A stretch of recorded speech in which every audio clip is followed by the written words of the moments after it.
ಲಕ್ಷಗಟ್ಟಲೆ ದುಡ್ಡು ಖರ್ಚು ಮಾಡ್ತಾ ಇದೆ ಕಾಂಗ್ರೆಸ್ ಬಿಜೆಪಿ. ಬರೀ ಅಡ್ವರ್ಟೈಸ್ಮೆಂಟ್ ಪೇಪರ್ಗಳಲ್ಲಿ ಪ್ರಜಾವಾಣಿ ತೆಗಿರಿ, ವಿಜಯವಾಣಿ ತೆಗಿರಿ, ವಿಜಯ ಕರ್ನಾಟಕ ತೆಗಿರಿ, ಎಲ್ಲಾ ಪತ್ರಿಕೆಗಳಲ್ಲಿ ಫ್ರಂಟ್ ಪೇಜ್ ಅಲ್ಲಿ ಇದೆ. ಕೋಟಿಗಟ್ಟಲೆ ದುಡ್ಡನ್ನ ಬರೀ ಅಡ್ವರ್ಟೈಸ್ಮೆಂಟ್ ಖರ್ಚು ಮಾಡ್ತಾ ಇದ್ದಾರೆ. ಅವ್ರು ಕೆಟ್ಟದ ಮಾಡ್ತಾ ಇದ್ದಾರೆ, ಅವ್ರ ಜನಗಳೇ ಮೋಸ ಮಾಡಿದ್ದಾರೆ ಅಂತ ಹೇಳ್ಬಿಟ್ಟು ಎರಡೂ ಪಕ್ಷಗಳು, ಕಾಂಗ್ರೆಸ್ ಬಿಜೆಪಿ ಎರಡೂ ಪಕ್ಷಗಳು, ಮತ್ತೆ ಹೇಳ್ತೀನಿ ನಾನು, ಎರಡೂ ಪಕ್ಷಗಳು ಮೋಸ ಮಾಡಿದ್ದಾರೆ. ಇದು ಎಷ್ಟನೇ ವರ್ಷ ಆಯ್ತು ದೇಶಕ್ಕೆ ಸ್ವತಂತ್ರ ಬಂದು ವಿಚಾರ ಮಾಡಿ. ದೇಶಕ್ಕೆ ಸ್ವತಂತ್ರ ಬಂದು 75 ವರ್ಷ ಆಯ್ತು. ಅಂದ್ರೆ 18ನೇ ಲೋಕಸಭಾ ಚುನಾವಣೆ, ಪ್ರತಿ ಬೇಸಿಗೆಯಲ್ಲಿ ಒಂದು ಚುನಾವಣೆ ಬರುತ್ತೆ. ಕಳೆದ ವರ್ಷ ಬೇಸಿಗೆಯಲ್ಲಿ MLA ಚುನಾವಣೆ ನೋಡಿದಿರಿ, ಈ ವರ್ಷ MP ಚುನಾವಣೆ ಬರ್ತಾ ಇದೆ, ಮತ್ತೊಂದು ಬೇಸಿಗೆ ಮತ್ತೊಂದು ಚುನಾವಣೆ ಬರುತ್ತೆ. ಈ ಚುನಾವಣೆಗಳಿಂದ ಯಾರು ಉದ್ಧಾರ ಆಗ್ತಾ ಇದ್ದಾರೆ? ಇವತ್ತು ರೈತರಿಗೆ ಏನಾದ್ರು ಆದಾಯ ಸಿಕ್ಕಿದನಾ? ನಾನು ವೀರಾಪುರದ ಜನಗಳೇ ಕೇಳ್ತೀನಿ, ನಿಮಗೆ ನಿಮ್ಮ ಜೀವನದಲ್ಲಿ ಏನೋ ಬದಲಾವಣೆ ಆಗಿದೆನಾ? ದಯವಿಟ್ಟು ವಿಚಾರ ಮಾಡಿ. ಅಲ್ಲಿ ಎಲ್ಲೋ ಏನಾಗ್ತಾ ಇದೆ, ದೇಶದ ಭದ್ರತೆ ಸಿಗ್ತಾ ಇದೆ, ಇನ್ನೊಂದು ಕಡೆ ಏನಾಗಿದೆ, ಲಾಳೆ ಲಟ್ಟೆಲ್ಲ ಮಾತಾಡ್ತಾರೆ. ಇವತ್ತು ಯಾವ ಪಕ್ಷ ನಾನೇ ಮಾತಾಡ್ತಾ ಇಲ್ಲ ಅಂದ್ರೆ ದಯವಿಟ್ಟು ನಮ್ಮನ್ನು ಪ್ರಶ್ನೆ ಮಾಡಿ ನೀವು. ಅದೇ ರೀತಿಯಲ್ಲಿ ಇವತ್ತು ಕಾಂಗ್ರೆಸ್ ನಾಯಕರಿರಲಿ, ಬಿಜೆಪಿ ನಾಯಕರಿರಲಿ, ಯಾರಾದ್ರೂ ಅವ್ರನ್ನು ಕೂಡ ಪ್ರಶ್ನೆ ಮಾಡಬೇಕು. ಯಾತಕ್ಕೋಸ್ಕರ ಅಂತಂದ್ರೆ ಚುನಾವಣೆ ಬರ್ತಾ ಇದೆ, ಹೋಗ್ತಾ ಇದೆ.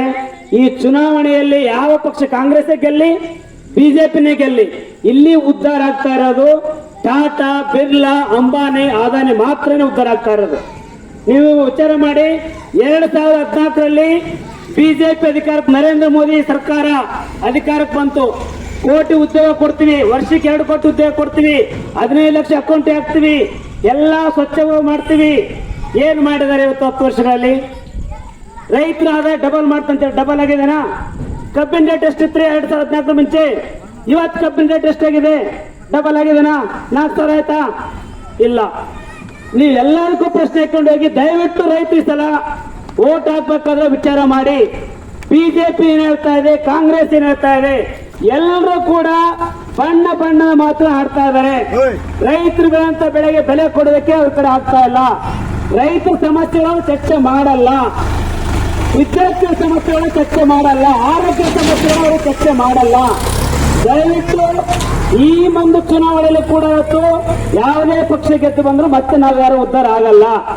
ನಿಮ್ಗೆ ಹೇಳ್ತೀನಿ, 2014ರಲ್ಲಿ ಏನು ಮೋದಿ ಗೌರ್ಮೆಂಟ್ ಬಂತು, 10 ವರ್ಷಗಳಲ್ಲೇ ಅದಾನಿ ಅಂತ ಹೇಳಿಬಿಟ್ಟು ಗುಜರಾತಿನ ಒಬ್ಬ ಉದ್ಯಮಿ, ಅದಾನಿ ಅಂತೇಳಿ ಸಣ್ಣ ಉದ್ಯಮಿ, ಕೇವಲ ಗುಜರಾತ್ಗೆ ರಾಜ್ಯಕ್ಕೆ ಸೀಮಿತ ಆದಂತವ್ರು, ಇವತ್ತು ಅವರು ವಿಶ್ವದ ಶ್ರೀಮಂತರ ಪಟ್ಟಿಯಲ್ಲಿ ಸೇರಿದ್ದಾರೆ. ವಿಶ್ವದ ಶ್ರೀಮಂತ ಲೆಕ್ಕ ಹಾಕಿ 10 ಜನರಲ್ಲಿ ಶ್ರೀಮಂತರಲ್ಲಿ ಇವರು ಒಬ್ಬರ ಆಗಿದ್ದಾರೆ. ಅಂದ್ರೆ ಉದ್ಧಾರ ಆಗಿದ್ದು ಯಾರು? ಅದಾನಿ ಉದ್ಧಾರ ಆಗ್ತಾ ಇದ್ದಾನೆ. ಕಾಂಗ್ರೆಸ್ ಗೌರ್ಮೆಂಟ್ ಇದ್ದಾಗ ಟಾಟಾ ಬಿರ್ಲಾ ಉದ್ಧಾರ ಆಗಿದ್ದಾರೆ. ಇವತ್ತು ನಾವು